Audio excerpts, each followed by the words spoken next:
Hello viewers, assalamu alaikum wa rahmatullahi wa barakatuh. Ina fatan kowa yana lafiya cikin yardan Allah. Ina muku kowa fatan alkhairi. Assalamu alaikum wa rahmatullahi wa barakatuh. Kamar yadda kowa sani, sunana Sayyida Sadiya Haruna, yarinya son kowa kin wanda ya rasa.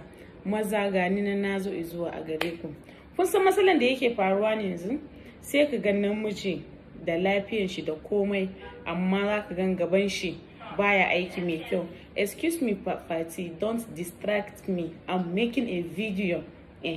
So hope you people are with me. Za ku ga wani namiji gashi nan dai san talele namiji, sai dare yayi an zo za a yi ungaugau, sai a gan kuma ba namiji bane, suna ya tara a namiji.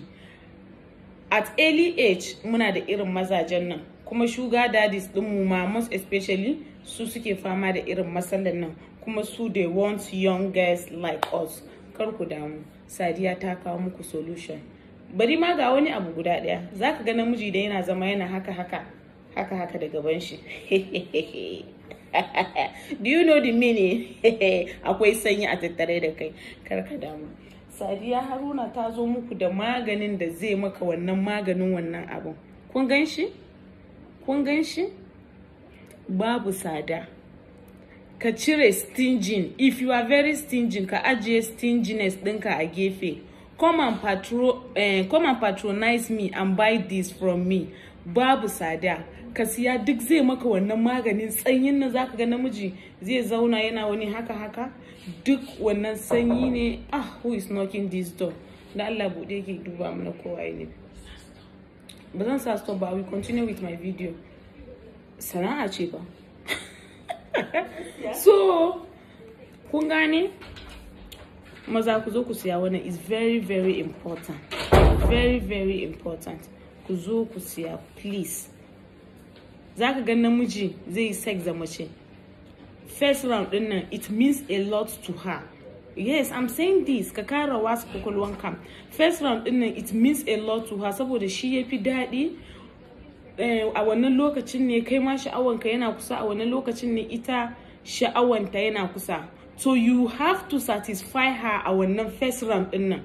Idan baka yi satisfy din matanka a first round ba, my brother, if you are not satisfying your wife a first round, you need this.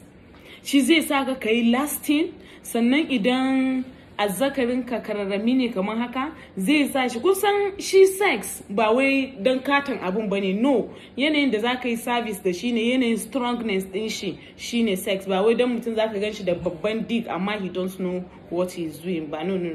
Idan ma dick ɗinka kararrami ne, idan ka sha wannan maganin zai kara maka karfin gaba, ka ji abin yayi dumurmur. Kana sa mata kana shige ta, za ta ji yes wannan abu ne ya shige ta, ba kana sa mata ba ta jin komai ba. Ka sa mata ta ji har kunnanta. Idan ba ta ji har kunnanta ba, my brother, come and buy this. Ka tabbata a first round din nan kana satisfying din matanka. If you are not satisfying her, you need this. Sannan idan kana da ciwon sanyi, wannan ma yana magani. So you people have to place your order a wannan number da zan sa, mai 0810298545. Kuma don't forget to follow my business page at Queen Sadi Skincare. Har da man mata nake sayarwa, amma yanzu na dan dakata muku mata. Yanzu na maza nake. Maza na fama da wannan matsalan, shi yasa na sa akai wannan abun all the way from Lagos. Kai order. Delivering fee is just 1,000 naira. Duk inda kake za ka biya kudin magani, ka biya kudin delivery, akai maka har inda kuke. So sugar daddies dinmu da young samari marasa karfin gaba, you need this. You people need this. Barin kashi a ciki baya maganin yunwa. Just DM me, serious buyer. Ni I'm doing my business ne. Kar ka zo ka ce wai Sadiya ka kamo wata magana daban. No. I will block you straight. If you are for business, you are welcome and you will become my friend.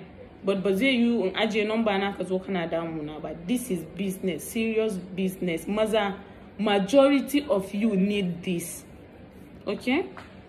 So na bar ku lafiya, ina muku fatan alheri, and I love each and every one of you.